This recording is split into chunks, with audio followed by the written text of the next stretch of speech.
शाश्वत टाइम्स, नई सोच का कहिन कनपुरिया। मैं मौजूद हूँ इस समय रतनलाल नगर में, जो कि गोविंद नगर विधानसभा क्षेत्र में आता है। यहाँ जहाँ मैं मौजूद हूँ वो अशोक अंशवानी जी का घर है, जो कि सबसे पुराने समाजवादी पार्टी नेता हैं। और इनके इसी घर में जहाँ मैं मौजूद हूँ, यहीं पर समाजवादी पार्टी की रूपरेखा बनी थी, यहीं पर समाजवादी पार्टी की स्थापना हुई थी।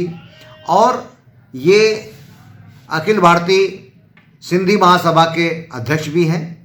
और इनका स्पष्ट दावा है कि इस बार विधानसभा में समाजवादी पार्टी की सरकार बनने जा रही है, क्योंकि इनका ये दावा है कि जो दो अभी चरण पश्चिमी उत्तर प्रदेश में चुनाव हुआ है, उससे ये स्पष्ट है कि प्रदेश में समाजवादी पार्टी की सरकार आ रही है। उनका ऐसा क्यों मानना है, उनकी ऐसी क्यों सोच है, इस बारे में हम उनसे एक एक्सक्लूसिव वार्ता करेंगे। अशोक जी, आपने जो प्रेस कॉन्फ्रेंस बुलाई है, इसका क्या मकसद है? देखिए, उत्तर प्रदेश के अंदर विधानसभा चुनाव चल रहे हैं। आगामी 20 तारीख को विधानसभा चुनाव का जो है तीसरा चरण है। और पहले दो चरणों में जो वोटिंग हुई है, चाहे वो पश्चिमी उत्तर प्रदेश का पहला 10 फरवरी का चुनाव हो या 14 फरवरी वाला दूसरे चरण का चुनाव हो,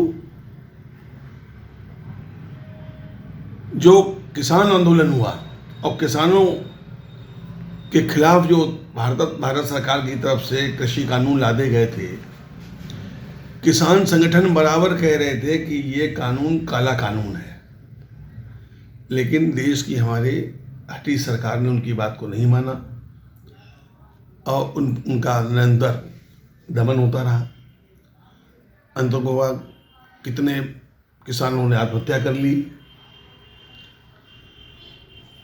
तो किसानों ने तो स्पष्ट कहा था कि हम इसका विरोध करेंगे। वो अब चुनाव में दिख रहा है। साथ ही साथ हमारे उधर के पश्चिमी उत्तर प्रदेश के जाट हों, गुर्जर हों, अल्पसंख्यक भाई हों, कहीं ना कहीं सब इस सरकार से नाराज चल रहे थे,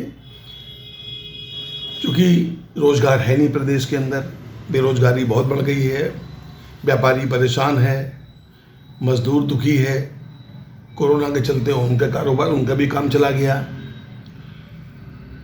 इन सब परेशानियों के बावजूद उत्तर प्रदेश की सरकार ने कभी भी उनके लिए कोई मदद नहीं की। आपने पिछला कोरोना का मंजर भी देखा होगा, जो दूसरे फेज में कोरोना आया और लोग दवा के लिए तड़प रहे थे, लोग ऑक्सीजन के लिए तड़प रहे थे।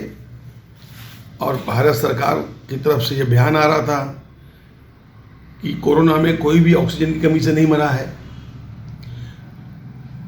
सरकार उन लोगों का हास परिहास कर रही थी। जनता खामोश थी। अब जब चुनाव आया है तो जनता ने चुनाव में अपना वोट मत देकर विश्वास पैदा किया समाजवादी पार्टी की तरफ।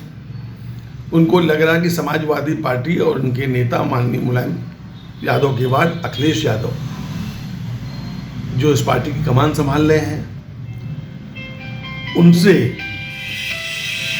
अखिलेश यादव जी से जनता 2012 और 17 में जो उन्होंने उनका कार्य देखा था, कहीं ना कहीं उस कार्यों से प्रभावित होकर उनको लग रहा है कि आने वाले समय में यदि समाजवादी पार्टी आएगी तो उनकी समस्याएं दूर हो सकेंगी। ऐसा भरोसा अखिलेश जी ने दिया है। और यही मुझे कारण लगता है, क्योंकि मैं जब 2 चरणों में मैंने वहाँ पता किया, लोगों से बातचीत किया, तो मुझे लगा कि लोग एक तरफा समाजवादी पार्टी की तरफ, और ऐसा यकीन है कि जो 2 चरणों में 113 सीटों पे विधानसभा चुनाव हुए हैं, उसमें से 100 से अधिक सीटों पे समाजवादी पार्टी की जीत होने जा रही है। तीसरा चरण जो हमारे मध्य भारत का है, उत्तर प्रदेश के, जिसमें कानपुर महानगर भी है, यहाँ की भी जब मैं देखता हूँ, लोगों से मिलता हूँ, तो लोगों का यही कहना है कि वो समाजवादी पार्टी की तरफ ही जाएंगे। तो इसी सब देखने के बाद लगता है कि उत्तर प्रदेश के अंदर जो आगामी 10 मार्च को रिजल्ट आने वाला है, जो सरकार बनेगी वो निश्चित तौर पे समाजवादी पार्टी और अखिलेश यादव की सरकार बनेगी।